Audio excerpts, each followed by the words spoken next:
வாக்குத்தத்தம் என்பது என்னன்னா, பழைய ஏற்பாட்டுல பாத்தீங்கன்னா, தேவன் சொன்னதுக்கு அவருடைய வார்த்தைக்கு செவி கொடுத்தா, நான் உன்னை ஆசீர்வதிப்பேன்னு சொன்னார். பழைய ஏற்பாட்டுல உபாகமம் புஸ்தகம் 28ஆம் அதிகாரம் 1ஆம் வசனத்தை நாம் வாசிக்க கேட்போம்.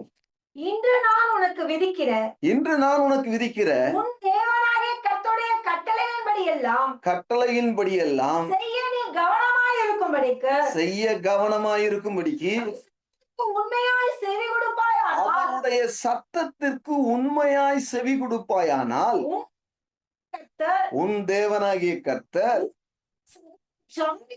மேன்மையாக வைப்பார். பூமியில் உள்ள சகல ஜாதிகளிலும் மேன்மையாக வைப்பார். ஏனென்றால் இது நியாயப்பிரமாணத்துக்கு கீழே வருவதால் இந்த வாக்குத்தத்தங்கள் எல்லாவற்றுக்கும் அவர் என்ன சொல்ல, என் கட்டளையின்படி நடக்கணும், நீ எனக்கு செவி கொடுக்கணும். அப்படி செவி கொடுத்தால் உன்னை சகல ஜாதிகளிலும் உன்னை மேன்மையாக வைப்பேன் என்று இது உபாகமம் புஸ்தகம் 28ஆம் அதிகாரம் 1ஆம் வசனத்துல சொல்லியிருக்கிறார்.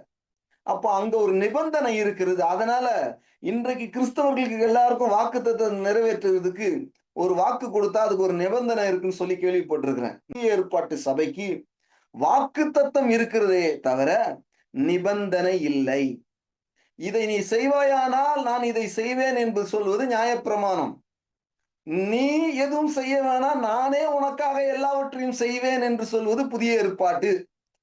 அப்ப நீங்க செய்யறத, அவர் செய்ததை நீங்கள் விசுவாசிப்பது புதிய ஏற்பாடு. அப்ப புதிய ஏற்பாட்டுல வாக்குத்தத்தத்தை குறித்து என்ன சொல்லப்பட்டிருக்கிறது, நாம் அதை தெளிவாக இன்றைக்கு நாம் வாசிக்க போகிறோம். 2 கொரிந்தியரின் புஸ்தகம் 1ஆம் அதிகாரம் 20ஆம் வசனத்தை நான் வாசிக்கிறேன். எங்களால் தேவனுக்கு மகிமை உண்டாகும்படி, ஆண்டவர் சொல்றாரு, ஆவியானவர் பவுலை கொண்டு இங்க எழுதுகிறார், எங்களால் தேவனுக்கு மகிமை உண்டாகும்படிக்கு. அப்போ உங்களால தேவனுக்கு மகிமை உண்டாகும்படிக்கு தேவனுடைய வாக்குத்தத்தங்கள் எல்லாம், இந்த எல்லான்ற வார்த்தை எனக்கு ரொம்ப பிடிக்கும். ஏன்னா அதை போல ஒரு நல்ல வார்த்தை நான் பைபிள்ல பார்க்கவே இல்லை. போன வாரம் கூட இன்னொரு வசனத்திலிருந்து எல்லான்ற வார்த்தையை நான் பார்த்துக்கிட்டு இருந்தேன். அப்போ இந்த வார்த்தை சொல்லுது, உன்னால எனக்கு என்ன உண்டாகும்னா மகிமை உண்டாகும். அதுக்கு என் வாக்குத்தத்தங்கள் எல்லாம் பாருங்க, தேவனுடைய வாக்குத்தத்தங்கள் எல்லாம், தேவன் என்னவெல்லாம் வாக்குத்தத்தம் கொடுத்திருக்கிறாரோ அது எல்லாம். எத்தனை ஆயிரம் வாக்குத்தத்தம் சொல்லி யாரும் சரியா சொல்ல முடியாது. ஒரு சிலர் சொல்லி இருக்கிறாங்க ஒரு 8000 வாக்குத்தத்தம் இருக்கும் அப்படின்ட்டு. இன்ன வரைக்கும் நான் என்னல, ஏன்னா பல வாக்குத்தத்தங்களை அவர் கொடுத்திருக்காரு. தனிப்பட்ட மனிதனுக்கு கொடுத்திருக்காரு, தேசத்துக்கு கொடுத்திருக்காரு, ஒரு ஜாதிக்கு கொடுத்திருக்கிறாரு, யூதர்களுக்கு கொடுத்திருக்காரு, இஸ்ரவேல் ஜனங்களுக்கு கொடுத்திருக்காரு, ராஜாக்களுக்கு கொடுத்திருக்கிறாரு, அவரை விசுவாசிக்கிறவர்களுக்கு கொடுத்திருக்கிறாரு. இப்படி பழைய ஏற்பாட்டிலையும் புதிய ஏற்பாட்டிலும் எண்ணற்ற வாக்குத்தத்தங்களை தேவன் வாரி வழங்கி இருக்கிறார். அதையெல்லாம் அவர் நிறைவேற்றி கொண்டே வருகிறார்.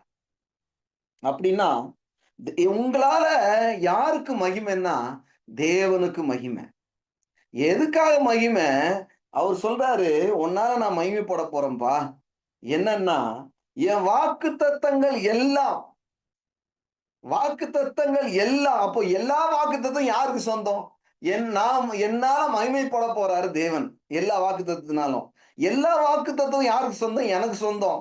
எந்த வாக்குத்தத்தத்தை எல்லாம் நான் விசுவாசிக்கிறேனோ, இந்த வேதத்துல வாசிச்சு என்கிட்ட ஆண்டவர் எந்த வாக்குத்தத்தெல்லாம் பேசுறாரோ அதெல்லாம் எனக்கு சொந்தம். அதெல்லாம் உங்களுக்கு சொந்தம். அதனாலதான் சொல்றேன், இந்த வேத புத்தகத்தை ஏன் வாசிக்கணும்னா, இது தாராளமாக ஏராளமாக தேவன் வாக்குத்தத்தத்தை கொடுத்திருக்கிறார். அது உங்களுடையது என்பதை நீங்கள் அறியாமல் இருந்தால் அது நிறைவேறாது. உங்களுடையது என்று அதை நீங்கள் விசுவாசிக்க வேண்டும், உங்களுடையது என்று அதை எடுத்துக்கொள்ள வேண்டும். அப்ப வாக்குத்தத்தத்தை தேவன் அவ்வளோ ஆயிரக்கணக்கான வாக்குத்தத்தங்களுக்கு கொடுத்து கூட அது எந்தன்னு தெரியாம இன்னைக்கு ஆண்டவரே ஏதாவது செய்ய மாட்டீரா, ஏதாவது கொடுக்க மாட்டீரா அப்படின்னு நினைச்சுக்கிட்டு இருக்காங்க. அவர் சொல்றாரு, ஏற்கனவே நான் வார்த்தையில கொடுத்துருக்கிறேன்ப்பா, உனக்கு வார்த்தையில கொடுத்துருக்கிறேன், இதுக்கு மேல என்ன வேணும்? மத்ததெல்லாம் வார்த்தையில கொடுத்து வச்சுட்டாரு. எப்பெல்லாம் வார்த்தை நீங்க விசுவாசிக்கிறீங்களோ அப்பதான் வார்த்தை நிறைவேறும். எப்பெல்லாம் வார்த்தைய நீங்க அறிக்கை பண்றீங்களோ அப்பெல்லாம் வார்த்தை நிறைவேறும். எப்பெல்லாம் தியானம் பண்றீங்களோ அப்பெல்லாம் வார்த்தைகள் நிறைவேற ஆரம்பிக்கும். அப்படின்னா தேவன் சொல்றாரு, வாக்குத்தத்தங்கள் எல்லாம் யாருக்குங்க சொந்தம்? உங்களுக்கும் எனக்கும் சொந்தங்க. இயேசுவை சொந்தமா இரட்சகராக ஏற்றுக்கொண்ட எல்லாருக்கும் இந்த வேத புத்தகத்துல தேவன் சொன்னதெல்லாம் நமக்கு சொந்தம். நமக்கு சொந்தம்ன்றத நீங்க கண்டுபிடிக்கணும். ஒரு பேனாவை எடுத்து கோடு போடணும். ஒரு நோட்ல எழுதி வைக்கணும். அத பார்க்கணும். ஏன்னா அவர் சொல்லிட்டாரு, நான் உனக்கு கொடுக்காத ஒன்றுமே இல்ல. எல்லாவத்தையும் நான் கொடுத்திருக்கிறேன். பாருங்க, ஒரு ராஜா சொல்றான், அகஸ்வேர் ராஜா சொல்றான், என் ராஜ்யத்துல பாதி கேட்டா கூட கொடுப்பேன்றான். பாதி ராஜ்யத்தை எஸ்தர் ராஜாத்திக்கு கொடுக்குறேன்றான். பாதி தான் கொடுத்தான். கஞ்சம். ஏரோது சொல்றான், அவன் வந்து டான்ஸ் ஆடினவன் சொல்றான், நீ ராஜ்யத்துல பாதி கேட்டாலும் கொடுக்குறேன்றான். புதிய ஏற்பாட்டுல. இந்த ராஜாக்கள் எல்லாம் பாதி தான் கொடுப்பாங்க. ஆனா நம்ம ராஜாதி ராஜா எல்லா வாக்குத்தத்தத்தையும் கொடுத்திருக்கிற.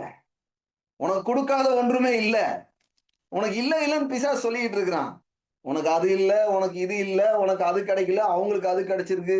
அது பொய். நீ தேவனையும் தேவனுடைய வார்த்தையும் பார்த்தன்னா எல்லாரை காட்டிலும் உனக்கு அதிகமாக கொடுக்கப்பட்டிருக்கிறது. என்னன்னா அது வாக்குத்தத்தமாக ஒரு ராஜ்யத்தின் பாதியே கொடுக்கணும். ஒரு ராஜா சொல்றான்னா இவர் சொல்றாரு, பாதி இல்லப்பா, என்னையே நான் உனக்கு கொடுத்திருக்கிறேன். நான் தான் வார்த்தை. என் மூலமா சகலமும் உண்டாயிற்று. அந்த உண்டானது எல்லாவற்றையும் உனக்கு கொடுத்திருக்கிறேன் போ அப்படின்ட்டு. அப்படின்னா அந்த 2 ராஜாக்களுமே ராஜ்யத்துல பாதி கொடுத்தாங்க. ஆனா அவங்க கிட்ட அவங்கள கேட்டிருந்தா கொடுத்துருக்க மாட்டாங்க. ஆனா இந்த ராஜா அப்படி கிடையாது. தன் ஜீவனையே உனக்காக கொடுத்திருக்கிறார். தன்னுடைய சுகத்தை உனக்காக கொடுத்திருக்கிறாரு. உனக்கு தேவைன்னு என்னெல்லாம் தெரியுதோ அதெல்லாம் தேவன் கொடுத்திருக்கிறார். இயேசு கிறிஸ்து கொடுத்திருக்கிறார். அப்போ வாக்குத்தத்தங்கள் எல்லாம் இயேசு கிறிஸ்துவுக்குள். நல்லா கவனிச்சீங்களா? இயேசு கிறிஸ்துவுக்குள். இந்த வாக்குத்தத்தங்கள் எல்லாம் எங்க கிடைக்குதுன்னா இயேசு கிறிஸ்துவுக்குள். நீங்க கலாத்தியர் புஸ்தகம் 3ஆம் அதிகாரம் 14ஆம் வசனம் வாசிச்சீங்கன்னா, ஆபிரகாமின் ஆசீர்வாதம் கிறிஸ்து இயேசுக்குள்ளாக புறஜாதிகளுக்கு வருகிறது. உங்களுக்கும் எனக்கும் எப்படி வருகிறது? ஆபிரகாமின் ஆசீர்வாதம் கிறிஸ்து இயேசுவுக்குள்ள. அப்ப நீங்க கிறிஸ்துவுக்குள்ள வந்துடுறீங்க. இயேசுவை யாரெல்லாம் ஏற்றுக்கொண்டீங்களோ அவங்க எல்லாம் இயேசு கிறிஸ்துக்குள்ள வந்துட்டீங்க.